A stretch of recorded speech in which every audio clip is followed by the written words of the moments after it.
মান্দায় football খেলা নিয়ে বিরোধের জেরে যুবককে কুপিয়ে হত্যা, এক অভিযুক্তের মা গ্রেফতার। নওগাঁর মান্দা প্রতিনিধি আল আমিন স্বাধীনের পাঠানো তথ্যছবিতে বিস্তারিত।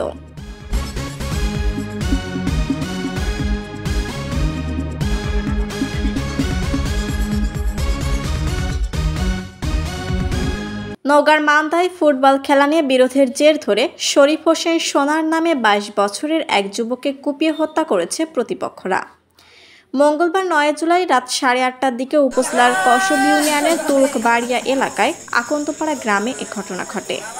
নিহতের লাশ উদ্ধার করে ময়নাতদন্তের জন্য নওগাঁ হাসপাতালের মর্গে পাঠিয়েছে পুলিশ। নিহত শরীফ হোসেন সোনার ওই গ্রামের গ্রাম পুলিশ শাহাবুদ্দিন সোনারের ছেলে ও পেশায় নির্মাণ শ্রমিক ছিলেন।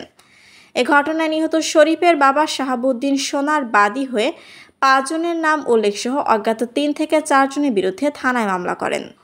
অভিযুক্তরা হলো একই গ্রামের 22 বছরের সুলতান আকন্দ ও একই বয়সী পারভেজ আকন্দ।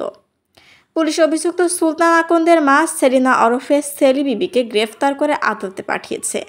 নিহতের বাবা শাহাবুদ্দিন সোনার জানান, গত বৃহস্পতিবার 4 জুলাই তুরুকবাড়িয়া উচ্চ বিদ্যালয় মাঠে ফুটবল খেলাকে কেন্দ্র করে তার ছেলে শরীফের সঙ্গে প্রতিবেশী সুলতান ও পারভেজের বিরোধ হয়। মঙ্গলবার রাত 8:30টার দিকে ছেলে শরীফ স্থানীয় যান বক্সের মোড়ে চা খেয়ে বাড়ি ফিরছিল। সেই বিরোধের জেরে এই সময় সুলতান ও পারভেজ তার পথ রোধ করে হাঁসুয়া দিয়ে কুপিয়ে জখম করে। বাদী শাহাবুদ্দিন সোনার আরও বলেন, ছেলে শরীফুদ্দিন জীবন বাঁচাতে দৌড়ে বাড়ির বারান্দায় এসে জ্ঞান হারিয়ে ফেলে। পরে স্থানীয়দের সহযোগিতায় তার ছেলেকে হাসপাতালে নেওয়ার পথে সে মারা যায়। এদিকে শরীফ হোসেনের মৃত্যুর সংবাদ ছড়িয়ে পড়লে বিক্ষুব্ধ এলাকাবাসী সুলতান ও পারভেজের বাড়ি ঘেরাও করে রাখে।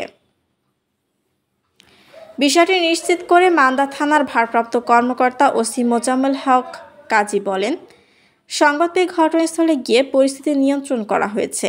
রাতেই নিহত যুবককে উদ্ধার করে আজ বুধবার 10 জুলাই সকালে ময়নাতদন্তের জন্য নওগাঁ হাসপাতালের মর্গে পাঠানো হয়। ওসি আরও বলেন, ঘটনায় নিহতের বাবা শাহাবুদ্দিন সোনার 5 জনের নাম উল্লেখ সহ অজ্ঞাতনামা কয়েকজনের বিরুদ্ধে মামলা করেন।